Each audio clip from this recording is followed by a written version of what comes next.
नमस्कार दोस्तों, आप सभी का स्वागत है हमारे YouTube चैनल कोडिंग एक्सपर्ट पर, जहां हम आपके लिए लाए बेसिक कंप्यूटर स्टूडेंट्स की ऑनलाइन क्लासेस। तो जैसे कि दोस्तों आप सभी को पता है, अभी जो हमारा टॉपिक चल रहा है वो चल रहा है एसएडी के अंदर, सेट के अंदर, सिस्टम एनालिसिस एंड डिजाइन के अंदर। उसके अंदर से हमने जो टॉपिक्स अब तक डिस्कस किए वो सिंपल से थे। इंट्रोडक्शन अबाउट सिस्टम, सिस्टम क्या होता है, उसके बाद में कंपोनेंट ऑफ सिस्टम क्या होते हैं उसके बारे में डिस्कस किया हमने। कैरेक्टरिस्टिक्स ऑफ सिस्टम के बारे में डिस्कस किया। तो आज का टॉपिक है हमारा टाइप्स ऑफ सिस्टम। तो देखिए दोस्तों, आज हम डिस्कस करने वाले हैं टाइप्स ऑफ सिस्टम के बारे में, कि सिस्टम के टाइप्स कितने होते हैं उसके बारे में बेसिकली डिस्कस करेंगे। तो जैसे कि हम बात करें सिस्टम एनालिसिस एंड डिजाइन की, तो सिस्टम एनालिसिस और डिजाइन के अकॉर्डिंग जो सिस्टम के टाइप है वो बेसिकली आपके 7 टाइप्स को उसको डिस्कस किया गया है, कि सिस्टम को 7 टाइप्स तरीके से हम क्या कर सकते हैं, डिवाइड कर सकते हैं, 7 भागों में उसको बांट सकते हैं एज उनकी वर्किंग के अकॉर्डिंग। किस तरीके का सिस्टम है, तो ये अलग अलग टाइप के सिस्टम उनकी वर्किंग के अकॉर्डिंग हो सकते हैं। तो basically there are 7 types of system as per the system analysis and design. जब भी कोई भी सिस्टम डिजाइन किया जाता है या एनालिसिस किया जाता है, तो उसके अकॉर्डिंग जो सिस्टम डेवलप किया जा रहा है उसको 7 कैटेगरी में बांटा जा सकता है। सबसे पहले बात करेंगे फिजिकल सिस्टम। सबसे पहले होता है आपका फिजिकल सिस्टम, ठीक है दोस्तों। दूसरा होता है एब्स्ट्रैक्ट सिस्टम। कई लोगों ने फिजिकल और एब्स्ट्रैक्ट सिस्टम को एक ही कैटेगरी में कर रखा है, तो बट हमने यहाँ पे आपको हर तरीके की करेक्ट इन्फॉर्मेशन दे रहे हैं, तो इस वजह से हमने दोनों को अलग अलग सेपरेट पोर्शन में रखा है, फिजिकल सिस्टम और abstract system. Then open system, third है आपका ओपन सिस्टम। उसके बाद में आता है आपका क्लोज सिस्टम, फोर्थ नंबर का। फिफ्थ नंबर का डिटर्मिनिस्टिक एंड प्रोबेबिलिटी सिस्टम। इन सब के बारे में हम डिस्कस करेंगे वन बाय वन। इसी तरीके से इंफॉर्मेशन सिस्टम और लास्ट है real time and distributed system. ये बेसिकली 8 टाइप के सिस्टम है in said system analysis and design के अंदर। Physical, abstract, open, close, distributed, probabilistic, information और रियल टाइम सिस्टम। तो इन सिस्टम एनालिसिस को इन 8 कैटेगरीज में डिवाइड किया गया है। अब हम वन बाय वन डिस्कस करेंगे कि फर्स्ट सिस्टम जो हमारा फिजिकल सिस्टम क्या होता है उसके बारे में डिस्कस करेंगे। तो दोस्तों मैं बताना चाहूंगा कि फिजिकल सिस्टम जैसा नाम है वैसा इसका वर्किंग है। फिजिकल सिस्टम मतलब ऐसा सिस्टम जिसको आप क्या कर सकते हो, टच कर सकते हो, जिसका विजिबल सिस्टम है, जिसको आप फील कर सकते हो, जिसको आप टच कर सकते हो। ऐसा वर्किंग कंपोनेंट है, ऐसा सिस्टम जो किसी हार्डवेयर के थ्रू एग्जीक्यूट हो रहा है, जिसको आप क्या कर सकते हो, टच कर सकते हो। उस सिस्टम को हमने बोला फिजिकल सिस्टम। उसको हमने क्या बोला दोस्तों, फिजिकल सिस्टम। तो फिजिकल सिस्टम की बात करें अपन दोस्तों, तो फिजिकल सिस्टम का मतलब क्या है, कि वो सिस्टम जिसको आप टच कर सकते हो, उसको कंटिन्यू फील कर सकते हो, इस तरीके के सिस्टम को बोलते हैं फिजिकल सिस्टम। अब जो फिजिकल सिस्टम है वो क्या हो सकता है, वो स्टैटिकली भी हो सकता है, डायनामिकली भी हो सकता है। कि आपका जो फिजिकल सिस्टम है उसको फिर फर्दर 2 कैटेगरी में हमने डिवाइड किया है, एक है स्टैटिक और एक डायनामिक। अब स्टैटिक और डायनामिक क्या होती है, बेसिकली स्टैटिक का मतलब होता है एक ऐसा सिस्टम, ऐसा फिजिकल सिस्टम जो फिक्स होता हो, जिसमें जो आपका उसका कंपोनेंट यदि देखा जाए जो उसकी वर्किंग है वो फिक्स होती हो, वो होती है आपकी आपका physical statistical system. Physical statistical system उसको हम कहते हैं। तो दोस्तों जैसे क्या होता है कि फिजिकल स्टैटिक सिस्टम की हम बात करें, तो फिजिकल स्टैटिक सिस्टम का जो आपने देखा जिसको आप क्या कर सकते हो, टच कर सकते हो। और स्टैटिकल जैसे कि एक कैबिनेट, आपके किसी भी सिस्टम का जो कैबिनेट है वो भी एक क्या है, सिस्टम है जो वर्किंग करा रहा है, बट वो किस टाइप का, फिजिकल टाइप का सिस्टम है। किस टाइप का दोस्तों, फिजिकल टाइप का, उसमें भी स्टैटिकल टाइप का। जिसको आप टच कर रहे हो, फील कर रहे हो, वो तो है, बट उसमें वो किस टाइप का, स्टैटिकल टाइप का है। इसी तरीके से उसमें डायनामिक सिस्टम की बात करूं, जो फिजिकल तो ही, बट उसकी वैल्यू, वो ऐसा सिस्टम जो हमेशा अपनी वैल्यू को क्या करता रहता है, वो चेंज करता रहता है, ऐसा सिस्टम डायनामिक सिस्टम कहलाता है। तो इसका एग्जाम्पल आप देखोगे दोस्तों, कि जो आपका एयर कंडीशनर होता है, जो एसी होता है, वो एक तरीके डायनामिक फिजिकल सिस्टम है, जो कि क्या करता है, ऑटोमेटिक यदि वो एटमॉस्फेयर के या एनवायरनमेंट से जैसे टेम्परेचर को अडॉप्ट करता है, वो स्टार्ट और स्टॉप होता है। मतलब यदि टेम्परेचर ज्यादा बढ़ गया तो वो ऑटोमेटिक ऐसा सिस्टम, उसकी जो वर्किंग है वो इस तरीके से होती है कि पर्टिकुलर वो सिस्टम एक सर्टेन कंडीशन पे पहुंचने पे एक सर्टेन टेम्परेचर पे पहुंचने पे क्या हो जाता है, स्टार्ट हो जाता है। इसी तरीके से एक सर्टेन कंडीशन एक सर्टेन टेम्परेचर पे पहुंचते ही वो क्या हो जाता है, स्टॉप हो जाता है। तो फिजिकल सिस्टम जो है वो बेसिकली क्या है आपका, इस तरीके का सिस्टम जो क्या है वर्किंग कर सकता है दोनों ही कंडीशन में, कौन कौन सी स्टैटिकल और डायनामिक कंडीशन के अंदर। तो ये होता है फिजिकल सिस्टम। दूसरा जो मेन है अब्स्ट्रैक्ट सिस्टम की हम बात करते हैं। दूसरा है अब्स्ट्रैक्ट सिस्टम। अब्स्ट्रैक्ट सिस्टम क्या होता है, अब्स्ट्रैक्ट सिस्टम दोस्तों बेसिकली इसको बोला जाए नॉन फिजिकल सिस्टम, या आप बोल सकते हो अब्स्ट्रैक्ट सिस्टम को कि ऐसा सिस्टम जो फिजिकली प्रेजेंट नहीं होता है, जो लॉजिकली वर्क करता है, वो होता है आपका अब्स्ट्रैक्ट सिस्टम। तो अब्स्ट्रैक्ट सिस्टम का मतलब है कि जो फिजिकल सिचुएशन नहीं क्रिएट कर रहा है आपके सामने ऐसा सिस्टम बट वर्किंग कर रहा है, वो कहलाएगा आपका एब्स्ट्रैक्ट सिस्टम। तो जैसे कि आप देखे होंगे कि एक तरीके से इसको सबसे बेस्ट एग्जांपल से मैं आपको समझाऊं कि यदि कोई भी जो एल्गोरिथम कोई भी सिस्टम की जो वर्किंग कर रही है एल्गोरिथम, वो एक उसका पर्टिकुलर सिस्टम है, किस तरीके से इनपुट है प्रोसेस कर रही है, आपको आउटपुट प्रोड्यूस कर रही है। तो वो वहां पे उसको कैसा कोई फिजिकल डिवाइस की रिक्वायरमेंट नहीं होती है वर्क करने के लिए। तो इस तरीके के सिस्टम को बोलते हैं अब्स्ट्रैक्ट सिस्टम। ठीक है, तो अब्स्ट्रैक्ट सिस्टम का मतलब आप समझ सकते हैं, जैसे कि यदि मैं एएलयू की बात करूं, अर्थमेटिकल लॉजिकल यूनिट की, तो वहां पे जो अर्थमेटिकल और लॉजिकल यूनिट दो अलग अलग कंपोनेंट्स होते हैं, तो वो दोनों आपस में क्या करते हैं, वर्क करते हैं, बट वो लॉजिकली आपस में एक दूसरे से कनेक्ट होकर वर्क कर रहे हैं। तो ऐसे सिस्टम को हमने बोला अब्स्ट्रैक्ट सिस्टम। तो अब्स्ट्रैक्ट सिस्टम बेसिकली क्या काम आता है कि जो कंपोनेंट्स है उनके बीच में रिलेशनशिप को एस्टेब्लिश करने में काम आता है, या आप बोल सकते हो उनको कि दो या दो से ज्यादा कंपोनेंट्स को आपस में कनेक्ट करने के लिए जो सिस्टम काम आ रहा है वो होता है आपका अब्स्ट्रैक्ट सिस्टम। दोस्तों वो कौन सा होता है, अब्स्ट्रैक्ट सिस्टम होता है। उसके बाद में सबसे इसमें मेन आता है ओपन सिस्टम। बहुत ही ज्यादा क्वेश्चन ओपन सिस्टम से पूछे जाते हैं और सबसे इजीएस्ट सिस्टम है ओपन सिस्टम का। मतलब क्या होता है दोस्तों, ओपन सिस्टम का मतलब है कि ऐसा सिस्टम जो फ्री है इनपुट लेने के लिए और आपको आउटपुट प्रोड्यूस करने के लिए, वो कहीं से भी इनपुट ले सकता है और आपको क्या कर सकता है, आउटपुट प्रोड्यूस कर सकता है एज पर इनपुट के कोडिंग। तो ओपन सिस्टम का मतलब क्या हुआ दोस्तों, कि ऐसा सिस्टम जो फ्रीली रहता हो, एनवायरनमेंट से जो क्या लेता हो, फ्रीली इनपुट लेता हो और उसको प्रोड्यूस करके आपको क्या देता हो, आउटपुट देता हो। तो इस तरीके का सिस्टम क्या होगा, जब भी इसका एनवायरनमेंट चेंज होगा तो इसका इनपुट चेंज होगा, इनपुट चेंज होगा तो इसका रिजल्ट भी चेंज होगा। तो इसी वजह से कि कई सारे सिस्टम ऐसे देखते हैं हम कि जैसे आपका मोबाइल फोन है वो बोलता है कि आप सॉफ्टवेयर अपडेट कीजिए, तो इसका मतलब क्या हो रहा है कि आपके जो लास्ट सॉफ्टवेयर था उसमें कुछ चेंजेस आ गए, तो वो उस चेंजेस को अडॉप्ट करे और सिस्टम की जो वर्किंग है उसको क्या करे, चेंज करे।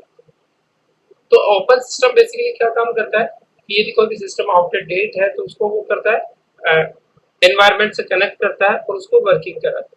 तो बिजनेस और इन सब में जो सबसे ज्यादा यूज होता है वो सिस्टम आपका आता है दोस्तों ओपन सिस्टम। वो क्या होता है, ओपन सिस्टम।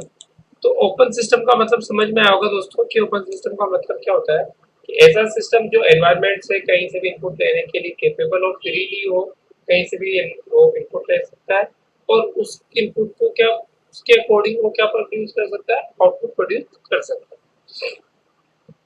अब बात करते हैं क्लोज सिस्टम की। तो दोस्तों क्लोज सिस्टम क्या होता है, क्लोज सिस्टम बेसिकली एक तरीके से आपका ओपन सिस्टम के जस्ट अपोजिट होता है कि ये कट ऑफ फॉर्म होता है किससे, एनवायरनमेंट से। ये क्या करेगा, एनवायरनमेंट से कोई भी इनपुट नहीं लेगा और आपको उसके अकॉर्डिंग आउटपुट प्रोड्यूस नहीं करेगा। ये बेसिकली एनवायरनमेंट से आइसोलेटेड होता है, तो एनवायरनमेंट में जितने भी चेंजेस होते हैं वो इस पे कोई इफेक्ट नहीं करते आपके क्लोज सिस्टम पे। तो क्लोज सिस्टम है वो बहुत ही रियल केस में आपको देखने को मिलता है दोस्तों। सबसे कम जो यूज होता है वो होता है आपका क्लोज सिस्टम, क्योंकि इस सिस्टम में क्या है कि एनवायरनमेंट से कभी भी इंटरेक्ट नहीं हो पाता है। ये कोई भी एनवायरनमेंट में कोई चेंजेस हो रहा तो इस सिस्टम पे कोई इफेक्ट नहीं पड़ेगा उस पर। तो ये होता है आपका close system. Close system basically ऐसा सिस्टम है जो कि कट ऑफ या वो एनवायरनमेंट से क्या होता है, आइसोलेटेड रहता है हमेशा के लिए। ये बहुत ही रियर में आपको इस तरीके का सिस्टम देखने को मिलेगा। नेक्स्ट दोस्तों deterministic and probabilistic system. Deterministic and probabilistic systems का मतलब क्या दोस्तों, कि जैसे डिटर्मिनिस्टिक कि पहले से आपको डिटरमाइन हो, आपको पहले से पता है तो ऐसा सिस्टम जो पहले से ही उसका फिक्स आउटपुट रहता हो वो होता है डिटर्मिनिस्टिक या डिटरमाइनिंग सिस्टम। कि एक ऐसा सिस्टम जो प्रिडिक्ट मैनर पे वर्क करता हो बट उसका आउटपुट डिटर्मिनिस्टिक हो, पहले से पता हो, तो वो होता है डिटर्मिनिस्टिक सिस्टम। और एक ऐसा सिस्टम जिसको आउटपुट का पता नहीं रहता हो, वो प्रिडिक्टेबल मैनर में रहता हो कि हो सकता है ये उसका आउटपुट हो, तो इस तरीके तो सिस्टम को प्रोबेबिलिस्टिक सिस्टम बोलते हैं। तो प्रोबेबिलिस्टिक सिस्टम का मतलब क्या हुआ कि determine the system operates in predict manner. यदि ये प्रिडिक्ट मैनर में ओपन हो रहा है एक प्रॉपर वे में डिटरमाइनिस्टिक की इस पॉइंट पे ये कंडीशन कंप्लीट होगी, तो आपको फिक्स पता है डिटरमिनिस्टिक हो कि जैसे कि आप अभी जो तैयारी कर रहे हो कंप्यूटर इंस्ट्रक्टर के लिए तैयारी कर रहे हो, तो आप डिटरमाइन हो कि मेरे को जो तैयारी करनी है वो किसके लिए करनी है, कंप्यूटर इंस्ट्रक्टर की। तो सेम ऐसे जो सिस्टम होगा वो क्या होगा, जिसका डिटरमिनिस्टिक जिसका आउटपुट पहले से कंफर्म हो, या आप कह सकते हो कि डिटरमिनिस्टिक हो पहले से उसके बारे में उसको बताओ, डिटरमाइन हो, तो ऐसा सिस्टम वो क्या हो सकता है, डिटरमिनिस्टिक सिस्टम हो सकता है। जैसे कि किस स्टेट में कौन सा आउटपुट आएगा, किस पॉइंट पे किस टाइम पे कौन सा आउटपुट आएगा, ये आपको किसके द्वारा डिसाइड होगा, डिटरमिनिस्टिक सिस्टम के थ्रू। डिटरमिनिस्टिक सिस्टम क्या डिसाइड करेगा कि किस पॉइंट ऑफ टाइम पे आपका जो इनपुट या आउटपुट जो भी हो किस तरीके से होगा, वो डिसाइड होगा डिटरमिनिस्टिक सिस्टम से। सो डिटरमिनिस्टिक सिस्टम और प्रेडिक्टिव सिस्टम की बात यह है कि जो प्रिडिक्ट कर रहा है, जो आने वाले टाइम को प्रिडिक्ट कर रहा है, वो होता है आपका प्रेडिक्टिव सिस्टम। तो प्रोबेबिलिटी सिस्टम जो है वो सबसे ज्यादा यूज होता है in computer system. The output are deterministic. तो आउट कंप्यूटर सिस्टम की मैं बात करूं कि वहां पे आउटपुट डिटरमिनिस्टिक होता है। क्यों? क्योंकि जो आप इनपुट दोगे दोस्तों, जो आप इनपुट दोगे उसी के अकॉर्डिंग आपके पास आउटपुट आएगा। फॉर एग्जाम्पल मैंने इनपुट दिया 2+5, तो मेरे को पता है कि इसका डिटरमिनिस्टिक मैं पहले से डिटरमाइन हूँ, ये क्या आउटपुट देगा, 7 देगा। तो ऐसे जो आपके सिस्टम्स है जो प्रिडिक्ट में या आप बोल सकते हो डिटरमिनिस्टिक मैनर में जो आउटपुट दे रहे हैं वो होंगे आपके डिटरमिनिस्टिक सिस्टम। सॉरी। इसी तरीके से आपको कोई प्रोबेबिलिटी हो रही है कि जैसे कि ऐसा सिस्टम जो आपको प्रिडिक्ट करके बता रहा है कि आज वेदर के अंदर बारिश हो सकती है, ठीक है, या बादल बन सकते हैं, तो वो वहाँ प्रोबेबिलिस्टिक है कि प्रोबेबिलिटी हो ऐसा हो तो ऐसा हो सकता है। तो ऐसा सिस्टम जो किसी प्रोबेबिलिटी पे डिपेंड करता हो वो होता है आपका प्रोबेबिलिस्टिक सिस्टम दोस्तों। नेक्स्ट है आपका इंफॉर्मेशन सिस्टम। इंफॉर्मेशन सिस्टम जो है वो बेसिकली आपके किस लिए यूज होता है, आपके डिसीजन मेकिंग के अंदर। किसके अंदर दोस्तों, डिसीजन मेकिंग और कंट्रोल करने के लिए सबसे ज्यादा यूज होता है। ये आपकी अनसर्टेनिटी को क्या करता है, रिड्यूस करता है। अनसर्टेनिटी को क्या करता है, रिड्यूस करता है। जैसे कि weather will be fine tomorrow, reduce our uncertainty. कि यदि आपकी जो वेदर के बारे में कोई किसी ने इंफॉर्मेशन शेयर की है और वो बोल रहा है कि कल वेदर आपका जो फाइन रहेगा, तो यहाँ पे ये अनसर्टेनिटी है। तो दोस्तों ये क्या अनसर्टेनिटी है कि वो हो सकता है कि ये होए। तो जो इन्फॉर्मेशन सिस्टम है वो सर्टेन और अनसर्टेन दोनों तरीके से हो सकता है। सर्टेन मतलब जो ऐसा कंफर्म होगा ही होगा, अनसर्टेन जिसका कोई कंफर्मेशन पता नहीं हो, वो होता है आपका अनसर्टेन सिस्टम। तो if the football game will be played और नॉट, कि क्या ये फुटबॉल गेम प्ले किया जाएगा या नहीं किया जाएगा, डिपेंड ऑन द एनवायरमेंट। तो इस तरीके के सिस्टम को इन्फॉर्मेशन सिस्टम बोलते हैं, जो कि आपको डिसाइड करके बताएगा कि पर्टिकुलर इवेंट पे जो आपको डिसीजन मेकिंग लिया जा रहा है वो किसके थ्रू लिया जा रहा है, वो और किस तरीके का, सर्टेन है या अनसर्टेन है। ये सारी इंफॉर्मेशन जो है वो इंफॉर्मेशन सिस्टम हमें प्रोवाइड करवाता है। तो दोस्तों समझ में आया होगा कि इंफॉर्मेशन सिस्टम क्या है, कि इस तरीके का सिस्टम जो आपको डिसीजन मेकिंग में हेल्प कर रहा हो, कंट्रोल कर रहा हो, साथ ही साथ आपकी सर्टेनिटी और अनसर्टेनिटी के बारे में भी आपको डिस्कस कर रहा हो, तो वो होता है आपका इंफॉर्मेशन सिस्टम दोस्तों। वो कौन सा होता है, इंफॉर्मेशन सिस्टम वो होता है आपका। Next real time and distributed system. Real time and distributed system दोस्तों बिल्कुल बहुत इजी है। रियल टाइम और डिस्ट्रीब्यूटेड सिस्टम, रियल टाइम और डिस्ट्रीब्यूटेड सिस्टम की हम बात करें तो कि जैसे कि एक ह्यूमन होता है, ह्यूमन टेंडेंसी होती है किसी भी वर्क करने की, किसी भी आउटपुट प्रोड्यूस करने की, तो वह हो सकता है कि उस डेडलाइन में नहीं कर पाता हो, ठीक है। तो सिस्टम के केस में ऐसा नहीं है कि ऐसा सिस्टम जिसमें आपने पर्टिकुलर डेडलाइन दे रखी है उसको वो उसी टाइम पे कंप्लीट करेगा। तो रियल टाइम डिस्ट्रीब्यूशन का मतलब है कि ऐसी situation which come across many systems where it is not sufficient that correct result are produced, but result must be produced within a specific time frame. कि आपका कोई भी स्पेसिफिक टाइम फ्रेम के अंदर यदि कोई रिजल्ट डिक्लेयर हो रहा है तो वो real time and distributed system से हो रहा है। तो रियल टाइम और डिस्ट्रीब्यूटेड सिस्टम का जो सिंपल सा मतलब है कि वो क्या होगा कि जो सिस्टम आपका प्रोड्यूस हो रहा है यदि वो टाइम डेडलाइन पे प्रोड्यूस हो रहा है तो वो किसके थ्रू पॉसिबल है, रियल टाइम के थ्रू पॉसिबल है। तो ऐसे सिस्टम्स को हम रियल टाइम सिस्टम्स भी बोलते हैं। जैसे कि आपको requirement of producing the desired result before it deliver to the correct result, but after deadline the system regard as certain deadline।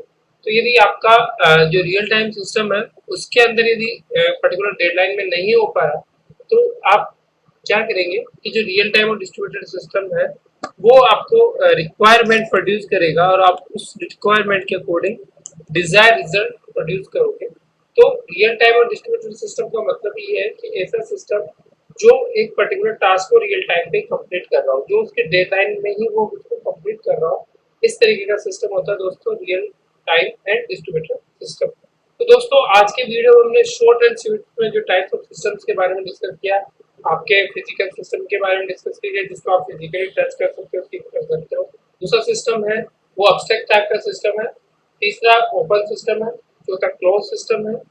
इसी के बाद में जो फिफ्थ सिस्टम है आपका क्लोज सिस्टम के बाद में probabilistic and deterministic system, real time and distributed system. ये कुछ कंपोनेंट्स है सिस्टम्स के जो कि हमने डिस्कस किया टाइप्स ऑफ सिस्टम्स के बारे में। दोस्तों आज की वीडियो में हमने टाइप्स ऑफ सिस्टम्स के बारे में डिस्कस किया है। नेक्स्ट वीडियो होगा जिसमें हम बात करेंगे एसडीएलसी की, सॉफ्टवेयर डेवलपमेंट लाइफ साइकिल, जो कि आपका सिस्टम एनालिसिस एंड डिजाइन का बहुत ही वेरी इंपॉर्टेंट सब्जेक्ट है, सिस्टम एनालिसिस एंड डिजाइन। धन्यवाद दोस्तों।